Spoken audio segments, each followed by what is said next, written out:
ஹரே கிருஷ்ணா. எல்லோருக்கும் எனது பணிவான நமஸ்காரங்கள். ஓம் நமோ பகவதே வாசுதேவாயா. ஓம் நமோ பகவதே வாசுதேவாயா. ஓம் நமோ பகவதே வாசுதேவாயா.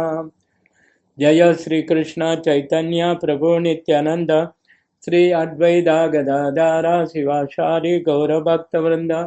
ஹரே கிருஷ்ணா கிருஷ்ணா கிருஷ்ணா ஹரே ஹரே, ஹரே ராம ராம ராம ஹரே ஹரே. பகவத்கீதை உண்மை உருவில் அத்தியாயம் 6. அத்தியாயத்தின் தலைப்பு தியான யோகம். பதம் 1. மொழிபெயர்ப்பும் பொருளுரையும் வழங்கியவர் ஏசி பக்திவேதாந்த சுவாமி ஸ்ரீல பிரபுபாதா, அகில உலக கிருஷ்ண பக்தி கழக ஸ்தாபக ஆச்சாரியார். மொழிபெயர்ப்பு. புருஷோத்தமரான முழுமுதற் கடவுள் கூறினார், செயலின் பலன்களில் பற்றற்று கடமைக்காக செயலாற்றுபவனே சந்நியாசியும் உண்மையான யோகியும் ஆகிறானே தவிர வேள்வி நெருப்பை மூட்டாதவனும் செயலற்றவனும் அல்ல. பொருளுரை. இந்த அத்தியாயத்தில் 8 அங்கங்களாக கொண்ட அஷ்டாங்க யோகத்தினை மனதையும் புலன்களையும் அடக்குவதற்கான வழியாக பகவான் விளக்குகிறார். ஆனால் இம்முறை சாதாரண மக்களுக்கு, குறிப்பாக இக்கலியுகத்தில் மிகவும் கடினமானதாகும். இவ்வத்தியாயத்தில் அஷ்டாங்க யோக முறை விளக்கப்பட்டிருப்பினும் கிருஷ்ண உணர்வில் செயலாற்றுதலே கர்மயோகமே சிறந்தது என்று கடவுள் வலியுறுத்துகிறார். தனது குடும்பத்தையும் அவர்களது உடைமைகளையும் பாதுகாப்பதற்காகவே உலகில் உள்ள அனைவரும் செயல்படுகின்றனர். ஆனால் சுயநலனின்றி அது தனிப்பட்ட லாபமாகவும் இருக்கலாம், விரிவடைந்த லாபமாகவும் இருக்கலாம். செயலாற்றுவோர் யாரும் இல்லை. செயலின் பலன்களை அனுபவிக்கும் நோக்கத்தை தவிர்த்து கிருஷ்ண உணர்வில் செயல்படுவதே பக்குவமானதாகும். கிருஷ்ண உணர்வில் செயல்படுதல் என்பது ஒவ்வொரு உயிர்வாளியின் கடமையாகும். ஏனெனில் உண்மையில் அனைவருமே பகவானது அம்சங்கள். உடலின் அங்கங்கள் முழு உடலின் திருப்திக்காக செயல்படுகின்றன. அவை தமது சுய திருப்திக்காக செயல்படாமல் முழு உடலின் திருப்திக்காக பணியாற்றுகின்றன. அதுபோலவே தனது சுய திருப்திக்காக செயல்படாமல் பகவானின் திருப்திக்காக மட்டுமே செயலாற்றுபவன் பக்குவமான சந்நியாசியும் பக்குவமான யோகியும் ஆவான்.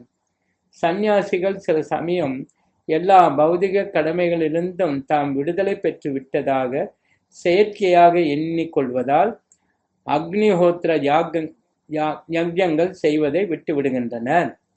ஆனால் உண்மையில் அவர்களும் சுயநலவாதிகளே. ஏனெனில் அவர்களின் குறிக்கோள் அருவ பிரம்மனுடன் ஒன்றாகுவதே.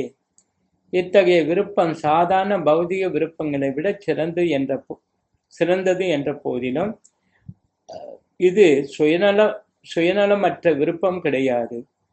அதுபோல எல்லா உலகச் செயல்களையும் நிறுத்திவிட்டு பாதி மூடிய கண்களுடன் யோக பயிற்சி செய்யும் யோகியும் தனது சுயநலத்திற்காக ஏதோ ஒரு திருப்தியை நாடுகிறான். ஆனால் கிருஷ்ண உணர்வில் செயல்படுபவன் எவ்வித சுயநல நோக்கமும் இன்றி பூரணத்தின் திருப்திக்காகவே செயலாற்றுகிறான். கிருஷ்ண பக்தனுக்கு சுய திருப்தியில் எவ்வித அக்கறையும் இல்லை. கிருஷ்ணரது திருப்தியே அவன் வெற்றியாக கருதுகிறான். எனவே அவனே பக்குவமான சந்நியாசியும் பக்குவமான யோகியும் ஆவான். சந்நியாசத்தின் மிக உயர்ந்த நிலைக்கு இலக்கணமாக திகழும் பகவான் சைதன்யர் பின்வருமாறு பிரார்த்தனை செய்கிறார். எல்லாம் வல்ல பெருமானே, பொருள் சேர்க்கும் ஆசை எனக்கு இல்லை. அழகிய பெண்கள் அனுபவிக்கும் ஆசையும் எனக்கு இல்லை. என்னை பின்பற்றுவோரும் எனக்கு வேண்டாம். பிறவிதோறும் உமக்கு பக்தி தொண்டு ஆற்றுவதற்கான காரணமற்ற கருணையையே நான் விரும்புகிறேன். பதம் 2. மொழிபெயர்ப்பு. பாண்டுவின் மகனே, புலநுகர்ச்சிக்கான இச்சைகளை துறக்காத எவனுமே யோகியாக முடியாது என்பதால் துறவு என்று அழைக்கப்படுவதும் யோகமும் அல்லது பரமனுடன் தொடர்பு கொள்ளுதல் ஒன்றே என்பதை நீ அறிய வேண்டும். பொருளுரை. தான் ஒரு ஆத்மா என்பதை உணர்ந்த நிலையில் செயல்படுவதே உண்மையான சந்நியாச யோகா அல்லது பக்தி எனப்படும். ஆத்மாவிற்கு என்று தனிப்பட்ட சுதந்திரமான அடையாளம் கிடையாது. ஆத்மா முழுமுதற் கடவுளின் நடுநிலை சக்தியாகும். பௌதிக சக்தியால் பிணைக்கப்பட்டிருக்கும் பொழுது அவன் கட்டுண்ட ஆத்மாவாக அறியப்படுகிறான். கிருஷ்ண உணர்வில் இருக்கும்போது, ஆன்மீக சக்தியில் இருக்கும்போது அவன் தனது உண்மையான இயற்கையான வாழ்வில் உள்ளான். எனவே முழு ஞானத்தில் இருப்பவன் எல்லாவித ஜட புலநிகழ்ச்சியும் அறவே நிறுத்தி விடுகிறான். அதாவது எல்லாவித புலனின்ப செயல்களையும் துறந்து விடுகிறான். பௌதிக பற்றுதலிலிருந்து புலன்களை விளக்கும் யோகிகளால் இது பயிலப்படுகிறது. ஆனால் கிருஷ்ண உணர்வினனுக்கு கிருஷ்ணரின் தேவைக்காக அல்லாமல் வேற எதிலும் புலன்களை ஈடுபடுத்தும் வாய்ப்பே இல்லை. எனவே கிருஷ்ண உணர்வு உடையோன் ஒரே சமயத்தில் சந்நியாசியையும் யோகியும் ஆவான்.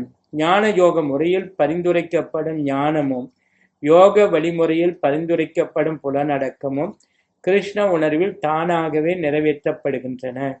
சுயநல இயற்கையை கொண்ட செயல்களை துறக்காதவரை ஞானமும் யோகமும் பலனற்றவை. ஜீவாத்மா தனது சுயநல ஆசைகள் அனைத்தையும் முழுமையாக துறந்து பரத்தை திருப்திப்படுத்த வேண்டும் என்பதே உண்மையான குறிக்கோளாகும்.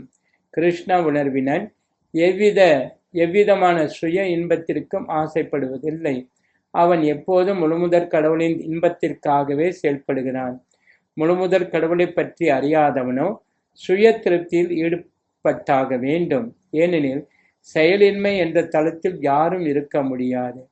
கிருஷ்ண உணர்வின் பயிற்சியினால் எல்லா குறிக்கோளும் பக்குவமாக நிறைவேற்றப்படுகின்றன. பதம் 3. மொழிபெயர்ப்பு. அஷ்டாங்க யோக முறையின் புது மாணவனுக்கு செயலே வழியாக கூறப்படுகின்றது. ஆனால் யோகத்தின் முன்னேறியவனுக்கு ஜட செயல்களை துரத்தலே வழியாக கூறப்படுகிறது. பொருளுரை. பரத்துடன் ஒருவனை இணைக்கும் முறையே யோகம் எனப்படுகிறது. இதனை உன்னதமான ஆன்மீக உணர்வை அடைவதற்கான ஏணியுடன் ஒப்பிடலாம். இந்த ஏணியானது ஜீவனின் தாழ்ந்த பௌதிக நிலையில் தொடங்கி தூய ஆன்மீக வாழ்வில் பக்குவமான தன்னுணர்வு பெறும் நிலை வரை உயர்கின்றது. வெவ்வேறு ஏற்றங்களுக்கு ஏற்ப இந்த ஏணியின் பல்வேறு படிகள் பல்வேறு பெயர்களால் அறியப்படுகின்றன. ஆனால் மொத்தமாக முழு ஏணியும் சேர்ந்து யோகம் என்று அறியப்படுகின்றது. இதனை ஞான யோகம், தியான யோகம், பக்தி யோகம் என்று 3 பகுதிகளாக பிரிக்கலாம். இந்த ஏணியின் ஆரம்பம் யோகாரூஷ நிலை எனவும் மிக உயர்ந்த படி யோகாருடா எனவும் அழைக்கப்படுகின்றன. அஷ்டாங்க யோக முறையில் பலவித ஆசனங்களின் உதவியுடன் வாழ்க்கையையும் பயிற்சியும் ஒழுங்குபடுத்தி தியானத்தில் நுழைவதற்கு செய்யப்படும் ஆரம்ப கால முயற்சிகள் அனைத்தும் பலநோக்கு செயல்களாகவே கருதப்படுகின்றன. இத்தகைய செயல்கள் மனதின் பக்குவமான சமநிலைக்கு வழிகாட்டுவதன் மூலம் புலன்களை கட்டுப்படுத்த உதவுகின்றன. ஒருவன் தியான பயிற்சியில் வெற்றி பெறும் பொழுது தொல்லை தரும் மன இயக்கங்கள் அனைத்தையும் முற்றிலுமாக நிறுத்தி விடுகிறான். இருப்பினும் கிருஷ்ண பக்தனை பொறுத்தவரையில் அவன் எப்போதுமே கிருஷ்ணரை நினைத்து கொண்டுள்ளதால் ஆரம்பத்திலிருந்தே தியானத்தின் தளத்தில் நிலை பெற்றுள்ளான். மேலும் கிருஷ்ணரின் தொண்டில் தொடர்ந்து ஈடுபட்டிருப்பதால் அவன் எல்லா ஜட செயல்களையும் முற்றிலும் நிறுத்திவிட்டவனாகவே கருதப்படுகிறான். பதம் 4. மொழிபெயர்ப்பு. எப்போது ஒருவன் பலநோக்கு செயல்களிலும் புல நுகர்ச்சியிலும் ஈடுபடாமல் எல்லா பௌதிக ஆசைகளையும் துறந்த நிலையில் உள்ளானோ அப்போது அவன் யோகத்தில் உயர்ந்தவனாக கூறப்படுகிறான். பொருளுரை. பகவானின் திவ்யமான அன்பு தொண்டில் முழுமையாக ஈடுபடும் போது ஒருவன் தன்னில் திருப்தியுற்று விளங்குவதால் பலநோக்கு செயல்களிலோ புலன் நுகர்ச்சியிலோ அவன் ஈடுபடுவதில்லை. இல்லாவிடில் கண்டிப்பாக அவன் புலனுகர்ச்சியில் ஈடுபட்டுத்தான் ஆக வேண்டும். ஏனெனில் செயலின்றி வாழ்தல் அசாத்தியமானதாகும். கிருஷ்ண உணர்வில் இல்லாவிடில் ஒருவன் குறுகிய சுயநல செயல்களிலோ விரிந்த சுயநலச் செயல்களிலோ ஈடுபட்டாக வேண்டும். ஆனால் கிருஷ்ணரது திருப்திக்காக எந்த செயலையும் செய்யக்கூடிய கிருஷ்ண உணர்வினன் அதன் மூலம் புலனுகழ்ச்சியிலிருந்து முற்றிலும் விலகியுள்ளான். இத்தகு உணர்வற்றவனோ யோக ஏனின் உச்சிப்படிக்கு உயர்த்தப்படுவதற்கு முன்பு ஜட இச்சைகளிலிருந்து தப்ப இயந்திரத்தனமாக முயற்சி செய்ய வேண்டும். பதம் 5. மொழிபெயர்ப்பு. மனதின் உதவியுடன் ஒருவன் தன்னை உயர்த்தி கொள்ள வேண்டுமே ஒழிய தாழ்த்தி கொள்ளக்கூடாது. மனமே கட்டுண்ட ஆத்மாவின் நண்பனும் எதிரியும் ஆவான். பொருளுரை. ஆத்மா என்னும் சொல் உபயோகிக்கப்படும் இடத்திற்கு ஏற்ப உடல், மனம், ஆத்மா என வெவ்வேறு பொருள்படும். யோக முறையில் கட்டுண்ட ஆத்மாவும் மனமும் மிகவும் முக்கியமானவை. யோக பயிற்சியின் மையம் மனமே என்பதால் இங்கே ஆத்மா என்பது மனதை குறிக்கின்றது. யோக பயிற்சியின் நோக்கம் மனதை கட்டுப்படுத்துவதும் புலனின்ப பொருள்களின் மீதான பற்றிலிருந்து அதனை விலக்குவதும் ஆகும்.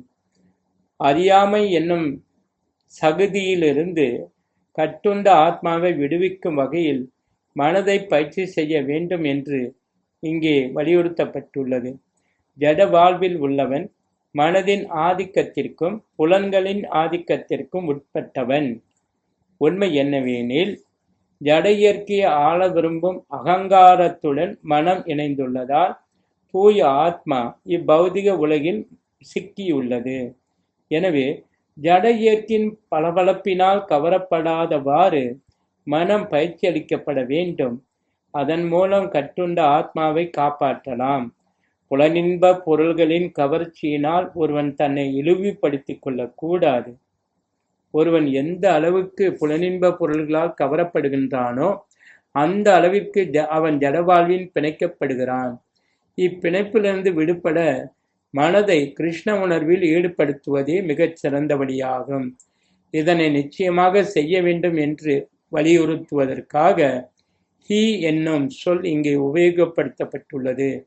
மேலும் பின்வருமாறும் கூறப்பட்டுள்ளது. மனிதனின் பந்தத்திற்கும் மோட்சத்திற்கும் மனமே காரணம். புலனின்ப பொருள்களில் ஆழ்ந்துள்ள மனம் பந்தத்திற்கும் அவற்றிலிருந்து விலக்கப்பட்ட மனம் மோட்சத்திற்கும் காரணமாகின்றன. அம்ருதா பிந்து வனிஷாத் 2. எனவே கிருஷ்ண உணர்வில் எப்போதும் ஈடுபடுத்தப்பட்டுள்ள மனம் உன்னத மோட்சத்திற்கு காரணமாகின்றது. श्री श्रीमद् भगवद गीता की जय, श्री प्रभुपाद की जय, गौर प्रमनंदे हरे हरि बोल।